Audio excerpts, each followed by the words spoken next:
मैं अंजलि मिश्रा, स्वागत है आप सभी का द न्यूज में। आपको बता दें कि पश्चिम बंगाल की मुख्यमंत्री ममता बनर्जी ने इंडी गठबंधन को बड़ा झटका दिया है। 2024 के लोकसभा चुनाव को लेकर जो उम्मीद इंडी गठबंधन ने बना रखी थी, उस गठबंधन की उम्मीद पर उन्होंने पानी फेर दिया है। खासकर कांग्रेस और वाम को लेकर उन्होंने ये बड़ी बात कही है। आखिर क्या कह दिया है ऐसा पश्चिम बंगाल की मुख्यमंत्री ममता बनर्जी ने? 2024 के लोकसभा चुनाव के मद्देनजर किस तरीके से इसे देखा जा रहा है, या यूं कहिए किसे परखा जा रहा है, क्योंकि 2024 के लोकसभा चुनाव को लेकर ही विपक्षी गठबंधन जो है इंडी गठबंधन का गठन किया गया था। तो ऐसे में राहुल गांधी के लिए तगड़ा झटका है। ममता बनर्जी बंगाल में अब किसी तरीके का कोई गठबंधन नहीं करेगी। जी हाँ, बिल्कुल सही सुना आपने।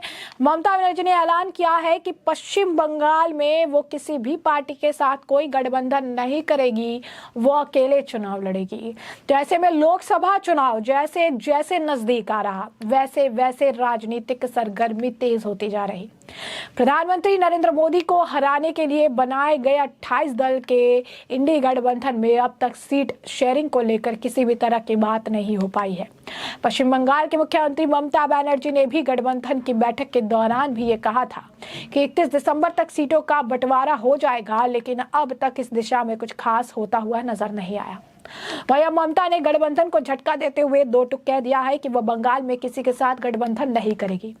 तृणमूल कांग्रेस की प्रमुख और पश्चिम बंगाल के मुख्यमंत्री ममता बनर्जी ने उत्तर 24 परगना जिले के चकला में कार्यकर्ता सम्मेलन और एक रैली करके लोकसभा चुनाव अभियान की शुरुआत की। इस दौरान उन्होंने इंडी गठबंधन को झटका देते हुए कहा कि इंडी ब्लॉक बीजेपी के खिलाफ पूरे देश में लड़ेगा, जबकि बंगाल में वो अकेली बीजेपी के खिलाफ लड़ेगी। वो ना तो कांग्रेस और ना ही वाम दलों के साथ समझौता करेगी।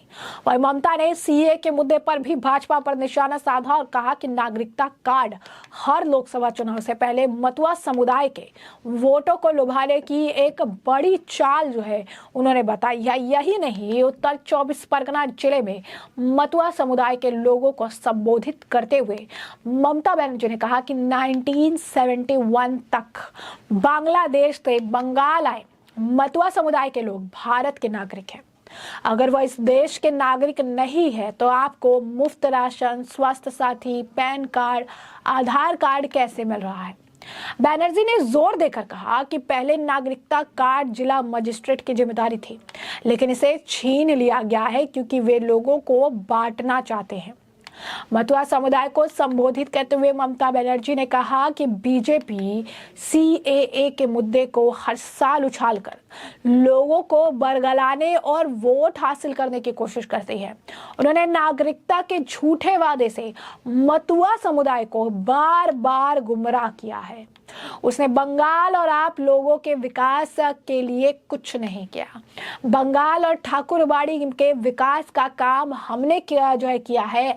हमने कॉलेजों और विश्वविद्यालय बनाए। वो ठाकुरबाड़ी में वोट मांगने और बड़े बड़े दावे करने आते हैं, ऐसा पश्चिम बंगाल के मुख्यमंत्री ममता बनर्जी द्वारा कहा गया है।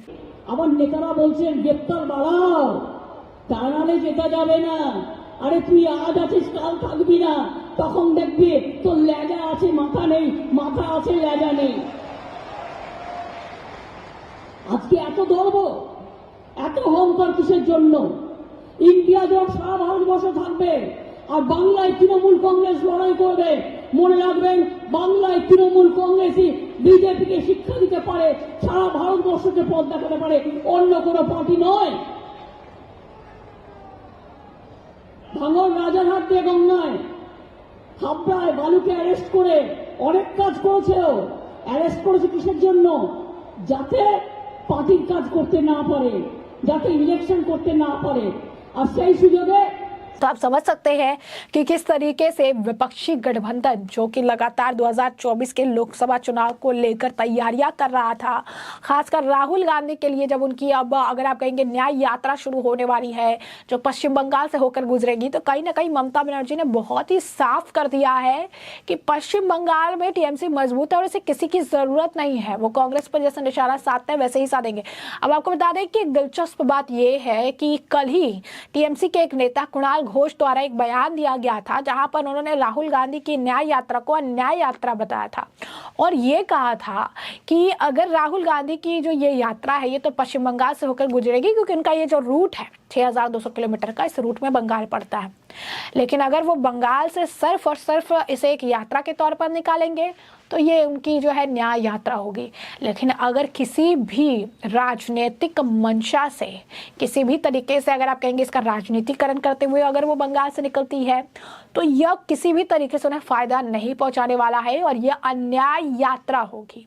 उनके बयान के ठीक बाद आज ममता बनर्जी का ये पूरी तरीके से साफ करना कि बंगाल में टीएमसी अकेली है और बंगाल में टीएमसी अकेले ही लड़ेगी, उसे किसी की जरूरत नहीं है, ये कहीं ना कहीं हद तक की बात बताता है कि राहुल गांधी की यात्रा जो कि 14 जनवरी से स्टार्ट होने वाली है, उससे पहले ही ममता बनर्जी ने कुछ चीज़ें बहुत क्लियर कर दी है कि बंगाल में उन्हें किसी गठबंधन की ज़रूरत नहीं है। अब ऐसे में कई जगह से बंगाल की अगर हम बात छोड़ दें तो कई जगह कई राज्य है जहां पर अलग अलग विपक्षी दल है और जहां पर वो काफ़ी ज़्यादा मजबूत है, इसी वजह से वो सत्ता में भी है। अगर उन्होंने भी यही कहना शुरू कर दिया कि हमें यहाँ किसी गठबंधन की ज़रूरत नहीं है, हमें यहाँ गठबंधन की ज़रूरत नहीं है, तो गठबंधन पूरी तरीके से टूट के बिखर जाएगा। क्योंकि बहुत ऐसे राज्य हैं जहाँ पर विपक्ष के अलग अलग पार्टियों का कब्जा है। अब ऐसे में विपक्षी दल की जहां पर वो पार्टियां है, अगर उन्होंने ममता बनर्जी का ही सुर अपना लिया और कहा कि हम यहाँ मजबूत है और हमें किसी की जरूरत नहीं है, तो कांग्रेस बीच मझधार में फंसती हुई नजर आ जाएगी। और कहीं ना कहीं जिस तरीके से बहुत सारे विपक्षी दल के आ जाने से उनका वोट बढ़ता नजर आया है, तो ऐसे में 2024 के लोकसभा चुनाव से पहले कांग्रेस को बड़ा घाटा हो जाएगा। राहुल गांधी की जितनी भी मेहनत है उस पर पानी फिरता नजर आ रहा है। तो कहीं ना कहीं ममता बनर्जी का ये बयान इंडी गठबंधन के लिए बड़े झटके के तौर पर देखा जा रहा है। अगले साल ही 2024 के चुनाव है और इससे पहले इसे इस तरीके से देखा जा रहा है कि ममता बनर्जी जो है अपने राज्य में किसी तरीके का कोई हस्तक्षेप नहीं चाहती है और किसी भी विपक्षी गठबंधन का हस्तक्षेप नहीं चाहती है।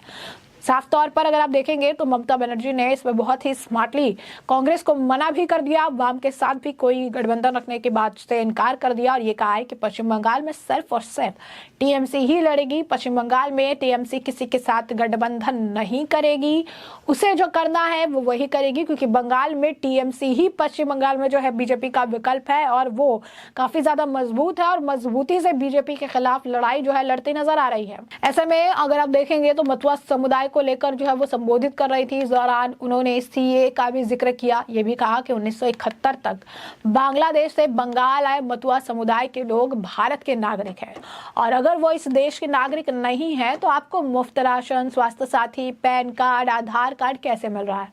बनर्जी ने जोर देकर कहा कि पहले नागरिकता कार्ड जिला मजिस्ट्रेट की जिम्मेदारी थी, लेकिन इसे छीन लिया गया है क्योंकि वे लोगों को बांटना चाहते हैं। मतुआ समुदाय को संबोधित करते हुए ममता बनर्जी ने कहा कि बीजेपी सीए के मुद्दे को हर साल उछाल कर लोगों को बरगलाने और वोट हासिल करने की कोशिश करती है।